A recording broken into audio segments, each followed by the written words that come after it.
തൊടുപുഴയിൽ അമ്മയുടെ സുഹൃത്തിന്റെ ക്രൂരമർദ്ദനമേറ്റ് 7 വയസ്സുകാരൻ കൊല്ലപ്പെട്ട സംഭവത്തിൽ കുട്ടിയുടെ അമ്മയുടെ കൌൺസിലിംഗ് തുടരുന്നു.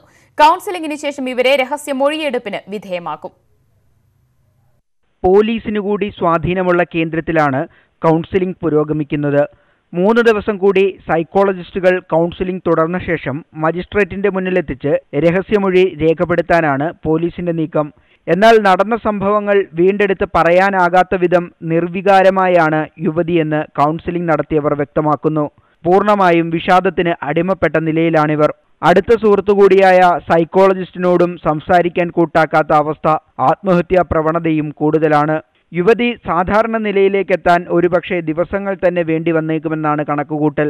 7 വയസ്സുകാരൻ കൊല്ലപ്പെട്ട കേസിലെ പ്രതി അരുൺ ആനന്ദിനെതിരായ പ്രധാന സാക്ഷി കൂടിയാണ് കുട്ടിയുടെ അമ്മ. അതുകൊണ്ട് തന്നെ യുവതി മാനസികാരോഗ്യം വീണ്ടെടുക്കേണ്ടത് കേസിനും നിർണായകമാണ്. അതേസമയം മരിച്ച കുട്ടിയുടെ അനുജനായ 4 വയസ്സുകാരന്റെ സംരക്ഷണ ചുമതലയുമായി ബന്ധപ്പെട്ട് അച്ഛന്റെ കുടുംബത്തിന്റെ അവകാശവാദത്തിൽ ശിശുക്ഷേമ സമിതി ഉടൻ തീരുമാനം കൈക്കൊണ്ടേക്കും. ന്യൂസ് 18 തൊടുപുഴ.